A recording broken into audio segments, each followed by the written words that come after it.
Praise the Lord.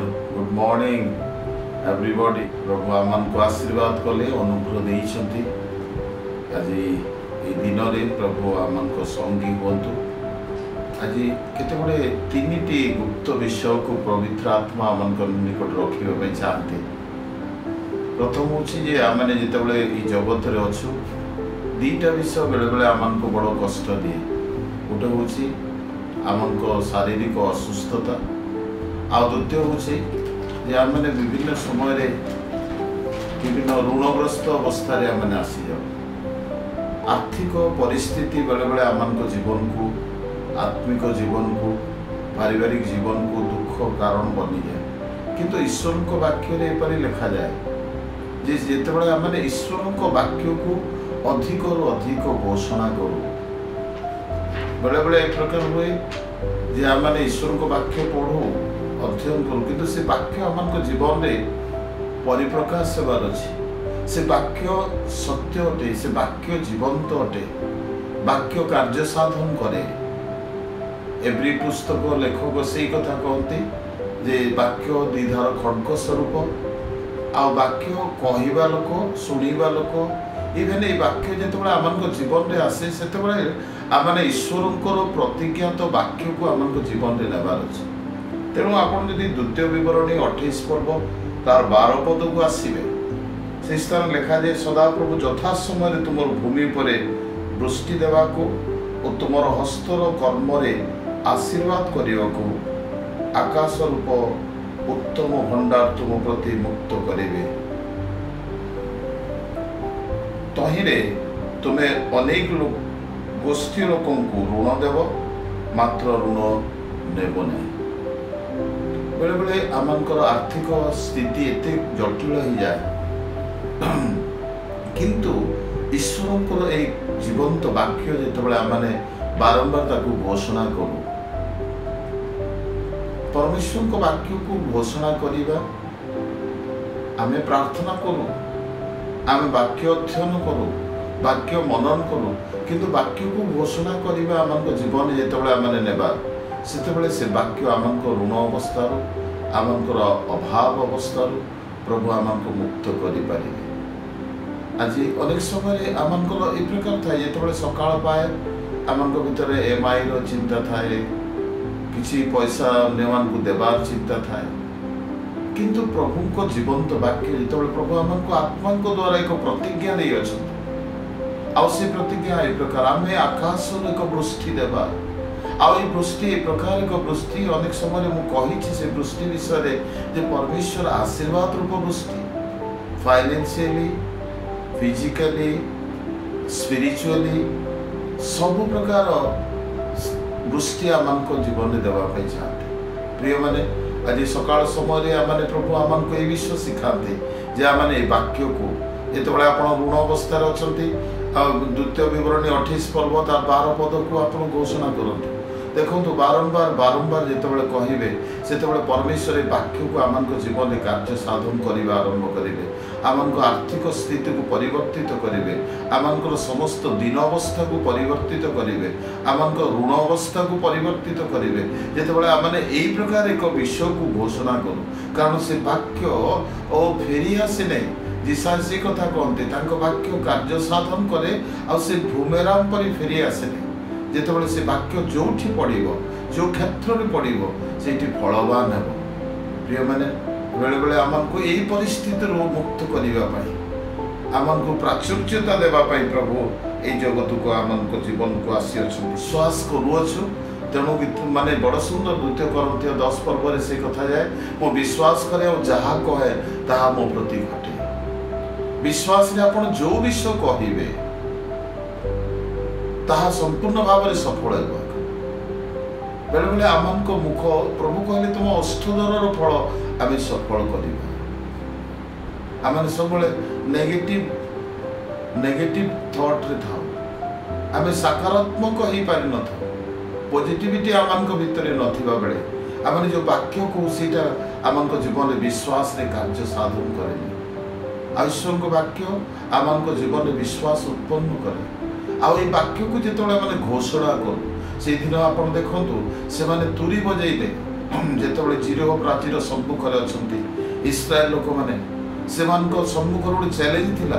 ପ୍ରିୟମାନେ, ଆଜି ଏଇ ସକାଳ ସମୟରେ ଆପଣଙ୍କ ସମ୍ମୁଖରେ ଗୋଟେ ବଡ଼ ଚ୍ୟାଲେଞ୍ଜ ଥାଇପାରେ। ଆର୍ଥିକ ଅବସ୍ଥା ବଡ଼ ଶୋଚନୀୟ ଥାଇପାରେ। ଆପଣ ବିଭିନ୍ନ ପ୍ରକାର ଆର୍ଥିକ ପରିସ୍ଥିତିରେ ଜଟିଳତା ଭିତରେ ଯାଉଛନ୍ତି, ଆଉ ଋଣ ଅବସ୍ଥାରେ ଅଛନ୍ତି, କର୍ଜା ମେ ହେ। ଫିର୍ ବି ସେମାନେ କ'ଣ କଲେ? ସେଇ ପ୍ରାଚୀରର ଚତୁର୍ଦିଗରେ ସେମାନେ ପରିକ୍ରମା କଲେ, ବୁଲିଲେ। ଆଉ ସେମାନଙ୍କ ପରିକ୍ରମା କଲାବେଳେ ସେମାନେ ତୁରୀ ବଜେଇଲେ। ଆଉ ସେ ତୁରୀ ଏ ପ୍ରକାର ଥାଇପାରେ ପ୍ରିୟମାନେ, ଏଇ ପ୍ରକାର ଅଟେ ଯେ ଆମେ ଏଇ ନଗରକୁ ଅଧିକାର କରୁଅଛୁ। ଆମେ ଏଇ ନଗର ପ୍ରଭୁ ଆମକୁ ଦେଇଛନ୍ତି, ପ୍ରଭୁ ଆମକୁ ଜୟ ଦେଇଛନ୍ତି। ଆଉ 7 ଥର ପରିକ୍ରମା କଲା ପରେ ଏତେ ବୃହତ୍ ପ୍ରାଚୀର ପଡ଼ିଗଲା। ଆଜି ମଧ୍ୟ ଆମଙ୍କ ଜୀବନରେ ଥିବା ଆର୍ଥିକ ରୂପୀ ଯେଉଁ ପ୍ରାଚୀର ଅଛି, ପ୍ରଭୁ ତାକୁ ମାନେ ସମ୍ପୂର୍ଣ୍ଣ ଭାବରେ ଧୂଳିସାତ୍ କରିପାରିବେ ଯେତେବେଳେ ଆମେ ଈଶ୍ୱରଙ୍କ ବାକ୍ୟକୁ ଘୋଷଣା କରୁ। ତୁରୀ ବଜାଅ, ଈଶ୍ୱରଙ୍କର ସେଇ ତୁରୀକୁ ଯେତେବେଳେ ବଜେଇବା, ସେତେବେଳେ ପରମେଶ୍ୱର ଆମଙ୍କ ଜୀବନରେ କାର୍ଯ୍ୟ କରିବେ।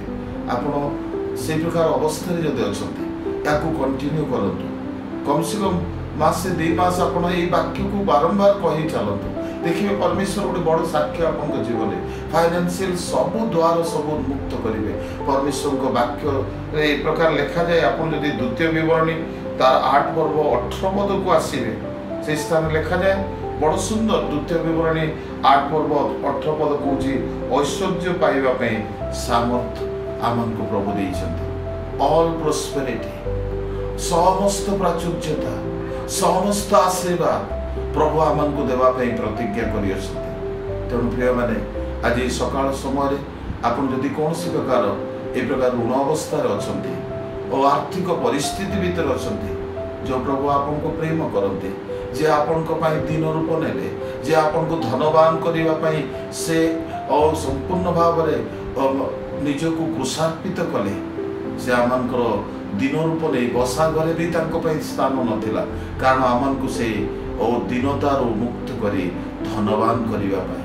ଖ୍ରୀଷ୍ଟ ଆମଙ୍କ ଦାରିଦ୍ରତା ନେଇ ଅଛନ୍ତି।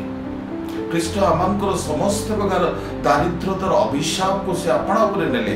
ଆମମାନେ ଆଜି ଯୀଶୁ ଖ୍ରୀଷ୍ଟଙ୍କ ଦ୍ୱାରା ଅଭିଶାପରୁ ମୁକ୍ତ ହେଇଅଛୁ।